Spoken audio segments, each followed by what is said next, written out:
103,4 Kelas FM Classy People kembali di program Kata KJ yang dipersembahkan oleh PT Semen Padang dan Radio Classy FM.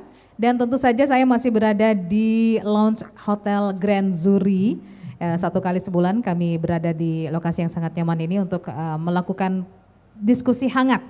Dan topik yang dipilih adalah topik yang juga hangat yang tengah diperbincangkan. Dan sekarang apalagi kalau bukan coronavirus gitu ya, atau COVID-19. Nah, sebelum kita mulai diskusi juga dengan Bapak KJ dan narasumber yang sudah hadir di Lounge Grand Zuri ini, kita akan dengarkan terlebih dahulu Vox Pop, suara dari masyarakat. Halo, namanya siapa? Halimah Nisa, kuliah di Poltekkes. Nisa, apa sih langkah antisipasi yang dilakukan untuk virus corona yang sekarang merebak? Cuci tangan pakai sabun dengan 6 langkah. Itu yang paling sering. Sama cuci muka setiap pulang. Harapannya buat pemerintah apa? Harapannya itu lockdown aja. Soalnya kalau misalnya untuk kalau keputusan sekarang kan tes kesehatan massal. Rapid test. Cuman itu kalau bagi tenaga kesehatan itu mungkin agak berat gitu.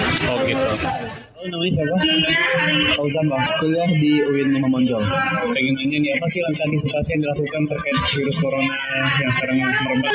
Yang paling urgent sih lebih ke jaga diri aja di rumah, stay at home. Kalaupun keluar mungkin ya lebih hati-hati lagi. Mungkin seperti yang disosialisasikan buat jaga 1 meter, atau hand sanitizer, nggak pegang-pegang barang sembarangan ataupun salaman sembarangan. Terus apa sih harapannya buat pemerintah terkait ini? Harapan pemerintah intinya semoga bisa cepat dapat vaksin, dapat fasilitas yang lebih lengkap lagi buat penanganan para yang positif corona.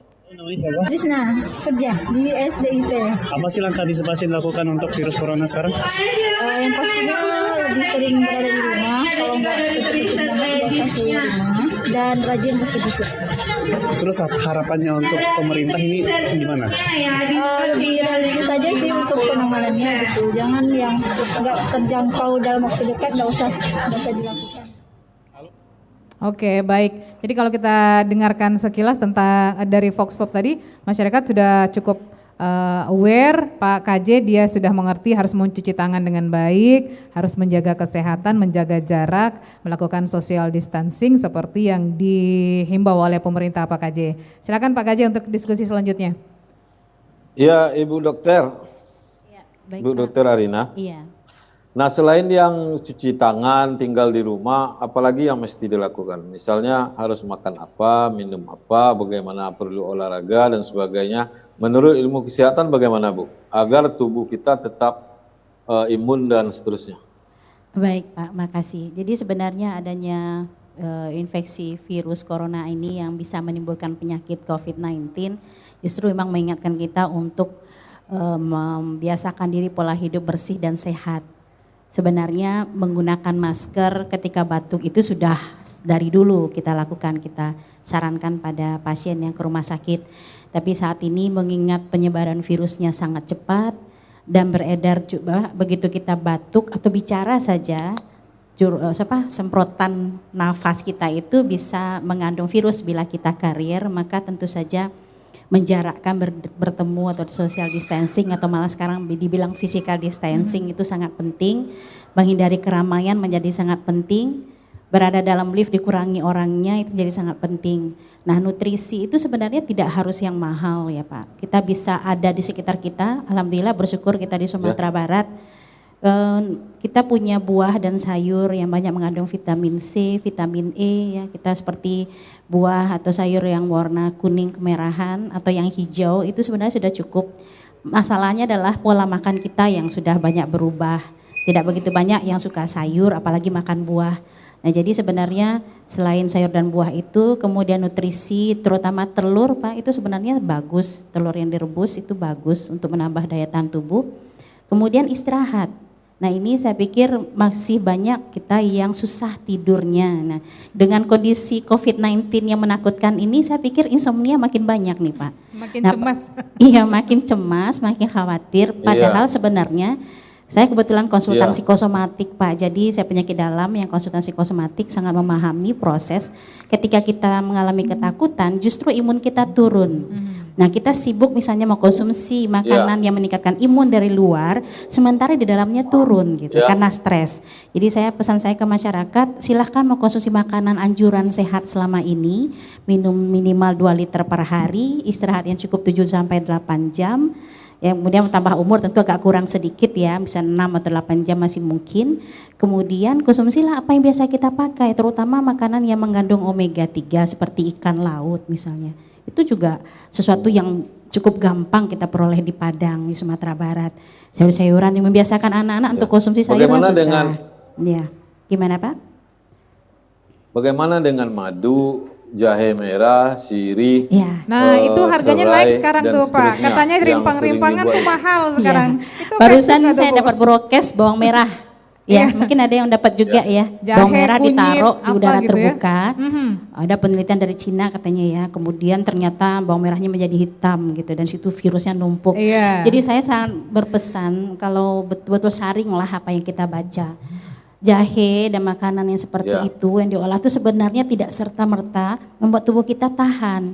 Orang yang sudah makan rutin setahun yang lalu mungkin sekarang imunnya bagus karena itu. Jadi sebenarnya tidak begitu langsung gitu. Tapi efek stres bisa menekan imun secepat gitu. Jadi artinya mari kita waspada tapi jangan panik.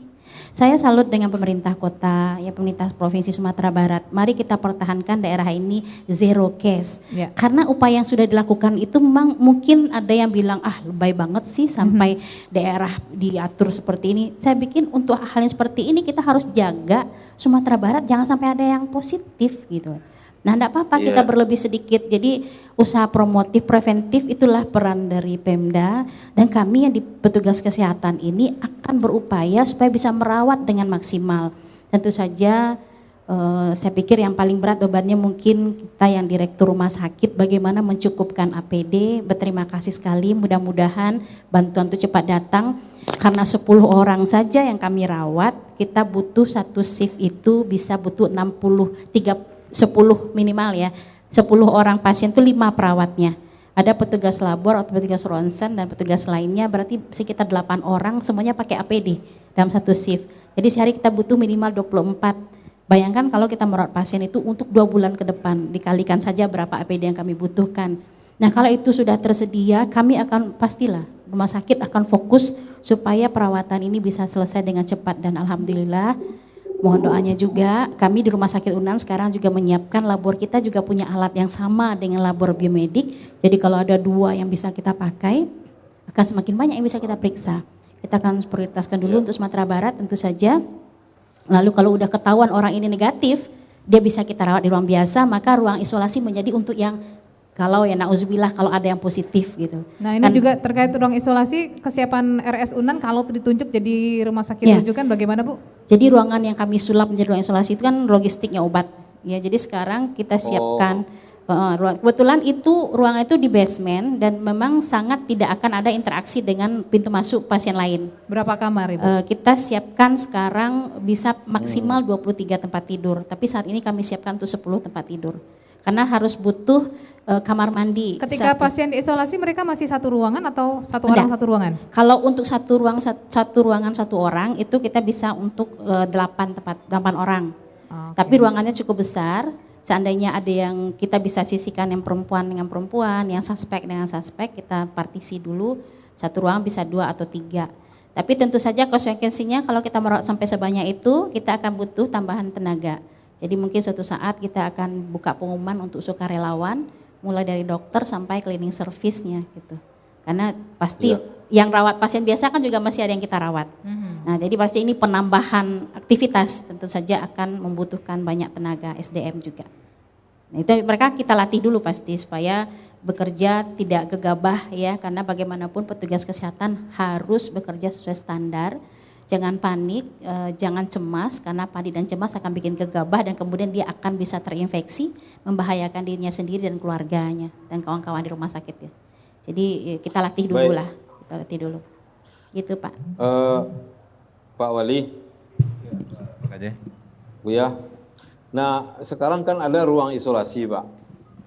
Kasus di Jakarta, ruang isolasi itu memakan tempat-tempat pasien umum. Akibatnya pasien umum harus naik kelas yakinkan. Wah, sepertinya ini kurang baik sambungan secara teknis. Halo? Ya, silakan Pak Gaje. Ya, silakan. Bisa didengar? Oke, silakan diulangi Pak. Begini Pak Wali. Iya Pak Gaje. Kasus di Jakarta adalah ruang perawatan biasa dijadikan lantai isolasi mengakibatkan kamar-kamar untuk pasien BPJS dan pasien umum menjadi habis. Akibatnya mereka terpaksa naik kelas ke VIP atau di atas VIP-nya lagi. Nah, untuk Sumatera Barat, jika itu terjadi, bisa tidak diatur Pak? Jangan dia menjadi VIP, karena akan membebani pasien umum gitu Pak. Itu yang pertama. Yang kedua, kemarin beredar informasi hoax bahwa Malaysia dan Singapura akan menyiram langit Indonesia dengan racun corona. Nah, harus ada satu tim di pemerintahan atau di BPBD yang untuk menangkis ini. Karena contohnya saya kemarin 5 kali menjelaskan kepada orang bahwa ini hoax. Itu pun kalau saya tahu bisa saya jelaskan. Tetapi hoax ini setiap hari muncul Pak. Jadi kita harus menangkisnya dan saya kira itu perlu dibentuk satu tim. Demikian Pak Wali. Ya, makasih Pak KJ. Mudah-mudahan tidak terjadi ya. Kita tetap negatif. Itu doa kita dan kemudian juga ikhtiar maksimal kita. Kalau saya melakukan jihad kita. Ya. Maka itulah yang kita usahakan secara maksimal pada hari ini. Nah, kita sudah berusaha untuk mengantisipasi. Kemarin kita sudah rapat dengan pimpinan rumah sakit se-Kota Padang. Dan kemudian kita sudah surati setiap rumah sakit itu menyiapkan 3 tempat tidur untuk isolasi. Kita prioritaskan ada 3 rumah sakit selain daripada M. Jamil, yaitu RSUD Kota Padang, itu ada sebanyak 7 ruangan, itu bisa sampai 15 orang sampai 21 orang nanti. Dan kemudian juga rumah sakit Andalas, Universitas Andalas, seperti yang disampaikan oleh Ibu Arina tadi, kita udah bantu memperbaiki toiletnya, ya. Kemarin WC-nya, karena itu yang kurang. Dan udah mulai bangun, dan kemudian insya Allah mudah-mudahan dalam kita kemarin turun hari Sabtu, kalau saya tidak salah, mudah-mudahan hari Jumat ini sudah selesai, karena 1 pekan targetnya selesai. Dan tinggal APD dan kemudian juga peralatan-peralatan yang lain. Alhamdulillah tadi saya sudah kontak juga, malam tadi saya kontak dengan Direktur Semen Padang, bahwasanya Rumah Sakit Semen Padang lantai 4 itu sudah dialokasi untuk itu. Dan kemudian Semen Padang akan mengalokasikan anggaran untuk itu. Cuma kekurangan APD. Itu makanya saya sebagai kita pemerintah Kota Padang akan berusaha untuk memenuhi itu. Itu maka kita pesan dalam jumlah ribuan untuk APD itu. Dan mudah-mudahan dan kemudian kita sudah antisipasi juga dengan beberapa lokasi. Ya, maaf mungkin ada asrama haji, kemudian ada rumah sakit jantung. Mantan rumah sakit jantung, dan kemudian kita punya Rusunawa, itu ada kapasitas lebih kurang untuk 120 orang untuk Rusunawa. Jadi mudah-mudahan ini jangka panjangnya, nggak jangka pendeknya yang 4 tadi itu, dan kita harapkan juga rumah sakit tetap siap sedianya. Baik, Pak, ada Rumainur. Halo. Ya, silakan Pak. Nah, per hari ini apa yang dilakukan oleh BPBD Pak? Kalau hari ini jelas kita tentu sebagai koordinator, barusan kita baru selesai rapat dengan seluruh OPD yang ada di gugus tugas. Dan informasi yang kita dapatkan dari rapat tadi adalah satu, Gubernur pun sudah mengeluarkan surat untuk karyawan di kantor Gubernur, karyawan provinsi bisa bekerja di rumah, khususnya tentu untuk staf. Tapi pada OPD-OPD yang melakukan pelayanan langsung pada masyarakat, tentu itu diatur lebih lanjut. Dalam arti kata mungkin ada kerja shift, sebagian di rumah, sebagian lagi di kantor. Yang terbaru lagi adalah adanya usulan untuk meminta kepada BNPB, kontaknya sudah dapat, direkap seluruh kebutuhan rumah sakit yang ada, sehingga kita mengajukan seperti yang kami katakan tadi 20.000 APD untuk Sumatera Barat. Yang lainnya adalah bersama dengan Kota Padang. Tidak juga. Iya, kami lanjutkan bersama dengan Kota Padang. Kita membuat perbaikan di Rumah Sakit Unan untuk 23 ruang sehingga bisa maksimal digunakan nanti pada saat dibutuhkan. Yang lainnya apalagi hari ini Wakil Gubernur meninjau Diklat Provinsi yang karena dengan adanya edaran dari Mendagri dan Badan Diklat Nasional untuk kegiatan-kegiatan pengumpulan orang kan kita ditunda dulu sampai batas waktu belum ditentukan. Ada kemungkinan kalau seandainya suatu saat memang dibutuhkan, maka ruang-ruang Diklat Provinsi akan digunakan juga nanti dirubah untuk menjadi rumah sakit dalam catatan mendukung yang sudah ada kalau memang sangat diperlukan.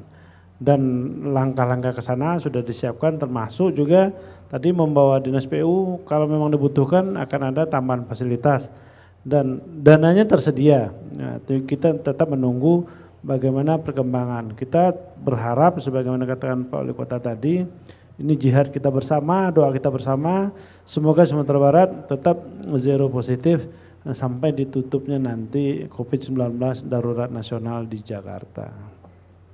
Ya, kita berharap ini masalah COVID-19 ini segera berakhir. Ya, kalau bisa secepat mungkin karena itu butuh perjuangan kita semua nih Pak KJ ya, bersama kita melawan Corona. Pak KJ? Ya, benar. Ada lagi yang ingin ditanyakan atau kita bisa langsung tutup saja? Ya. Sesi itu Pak Aidi Ribim mungkin ada pesan-pesan atau tips kepada penumpang pesawat sehingga dia tidak bermasalah ketika naik dan turun dari pesawat. Silakan Pak Yos. Ya, mungkin. Halo. Iya Pak. Iya Pak. Jadi ya mungkin yang bisa disampaikan kepada masyarakat, khususnya sih buat penjemput. Kalau penumpang saya pikir dengan kita sudah ada thermoscanner segala macam keperluan ini. Nah, yang sekarang lagi kita justru sosialisasikan tentang social distancingnya ini. Jadi penjemput kalau memang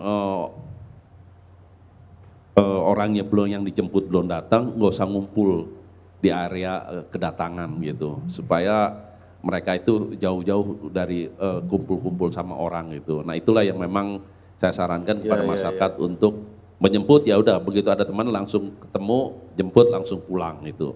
Nah itulah yang kita harapkan masyarakat, bukan dilarang tapi inilah bagian dari ikhtiar kita semua yang tadi disampaikan Pak Wali Kota. Kalau cuman pemerintah daerah terus ASN segala macam, kalau tanpa masyarakat berperan aktif juga untuk mematuhi SOP ini, saya yakin tidak akan menjadi sia-sia gitu. Tapi kalau masyarakat bantu juga, insya Allah yang tadi diharapkan Sumatera Barat menjadi tetap zero yang terindikasi, itu mudah-mudahan kita tentunya yang tadi disampaikan Pak ini, saya sepakat ini sebagian dari jihad kita semua di Sumatera Barat untuk bagaimana mempertahankan Sumatera Barat menjadi zero yang terindikasi COVID-19 gitu. Oke baik, mungkin Pak Wali juga ada yang ingin ditambahkan? Baik, Lia. Ya. Terima kasih Pak KJ dan seluruh pemirsa. Alhamdulillah ini saya sudah punya surat edaran yang baru. Ya benar. Edaran yang baru, yaitu kepada pejabat eselon 2, 3 dan 4 tetap melaksanakan tugas kedinasan dengan masuk kantor sesuai dengan jam kerja. Kepada bagi pegawai ASN dalam kondisi hamil, menyusui, ibu yang memiliki anak usia sekolah tapi tidak ada mengawasi di rumah, diperbolehkan melaksanakan tugas di rumah tempat tinggal masing-masing dengan arahan dari atasan langsung, setiap 2 jam melaporkan pekerjaan melalui WhatsApp serta tidak diperkenankan pulang kampung tanpa izin. Kemudian pegawai ASN yang bertugas di lapangan memberikan pelayanan langsung kepada masyarakat untuk tetap melaksanakan tugas seperti biasa sesuai dengan jam kerja dan atau sesuai dengan arahan tim Satgas COVID-19 Kota Padang, yaitu Dinas Kesehatan, Puskesmas, RSUD, PBBD, Dinas Lingkungan Hidup, Dinas Damkar, Dinas Perhubungan, Dinas Dukcapil, Dinas Sosial, Satpol PP, Dinas PTSP, Kecamatan dan Kelurahan. Nah, inilah berapa surat edaran yang kita buat untuk sebagian bisa mereka bekerja di rumah. Dan mudah-mudahan insya Allah akan maksimalkan anak-anak kita tidak berkeliaran lagi, dan kemudian juga social distancing yang kita lakukan ini akan bisa terlaksana dengan sebaik-baiknya. Mungkin kita rubah bahasanya lebih membumi. Kalau social distancing mungkin ini sebagian orang yang aware gitu ya Pak. Tapi kalau jaga jarak, kurangi interaksi, nah itu lebih enak mungkin ya. Ya, termasuk juga upacara apel pagi, wirid bulanan, mingguan ASN setiap hari Jumat untuk semua ditiadakan. Dan kemudian ASN diimbau untuk meningkatkan pengetahuan agama secara mandiri di rumah dan mengikuti klesi tentunya. Mungkin di klesi dihadirkan nanti ada ceramah-ceramah, kemudian di televisi, dan kemudian sehingga memang masyarakat kita update Pak dengan informasi corona. Insya Allah, mudah-mudahan. Terima kasih Pak J. Ya Pak KJ. Ya Ibu ya. Ya. Sesi terakhir ditutup. Pak KJ jangan lupa quote-nya Pak KJ, quote dari Bapak untuk sebagai penutup closing statement untuk diskusi kita. Baik, pendengar Klesi FM, saya akan menutup dengan quote, dan sebelum quote saya akan membacakan sebuah puisi yang saya buat untuk Hari Puisi Sedunia tanggal 21 Maret lalu. Negeri kami sedang memburuk ya Amirul Mukminin. Sejarah sedang berpilin kini, lidah maut yang tak tampak menjalar jauh, antarkan rakyat ke tiang gantungan. Duhai sejarah buruk, spiralmu mencekik leher kami. Suatu masa nun di belakang, jauh, di sana di padang pasir paling ganas di dunia. Pada tahun 18 Hijriah, Umar bin Khattab, tokoh terkenal itu balik kanan ketika hendak masuk negeri Sam. Negeri kami sedang memburuk ya Amirul Mukminin, wabah Tawud mulai menjalar dari Amwas ke Palestina, kemudian menyebar ke seluruh negeri sehingga banyak yang menimbulkan kematian. Wabah, kita lari dari takdir Allah kepada takdir Allah yang lain, dan sahabat itu kembali ke Madinah. Rakyat berkurung di rumah, negeri dikunci.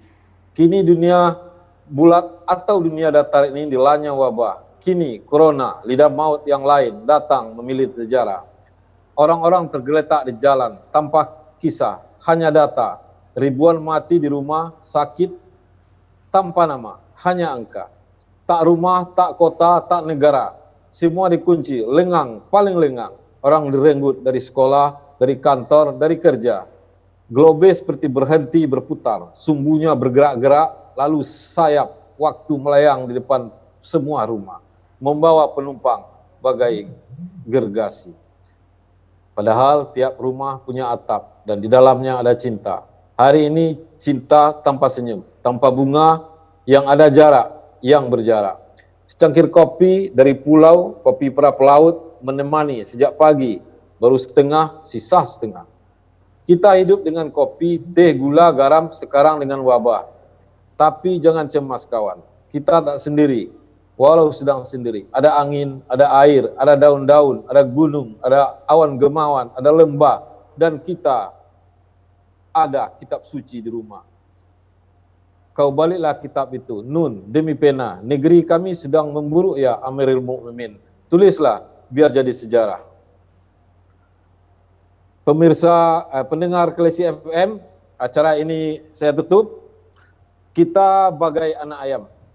Kita kini saatnya kita masuk kandang. Sebab di luar situasi sedang memburuk. Dengan demikian, tarang jalan ke Dapua, kalam jalan Kalaman. Terima kasih. Assalamualaikum warahmatullahi wabarakatuh. Waalaikumsalam warahmatullahi wabarakatuh. Terima kasih Pak KJ, dan juga pastinya terima kasih untuk narasumber kita yang sudah bersedia hadir untuk berbagi informasi bersama melawan Corona. Terima kasih Pak Wali, Pak Yos, Pak Rum, dan juga ya Dr. Rina. Terima kasih banyak. Dan juga tentunya terima kasih untuk Anda Klasi People yang sudah mencermati program Kata KJ persembahan PT Semen Padang dan Radio Klasi FM. Terima kasih juga untuk Hotel Grand Zuri yang sudah menyediakan tempat untuk kami melakukan rekaman program kali ini. Dengarkan program Kata KJ setiap hari Kamis di minggu terakhir setiap bulannya, jam 7 hingga ke jam 8 pagi, dan akan diulang kembali di hari yang sama jam 7 hingga ke jam 8 malam. Dimanapun Anda berada, Anda bisa mencermati Radio Klasi FM. Silahkan streaming di www.klasifm.co.id atau Anda bisa download aplikasi kami di Play Store dan App Store untuk mendapatkan informasi terkini terkait dengan Corona. Kami punya program Corona 24 jam. Saya Lia Priyanka pamit. Assalamualaikum and then see you.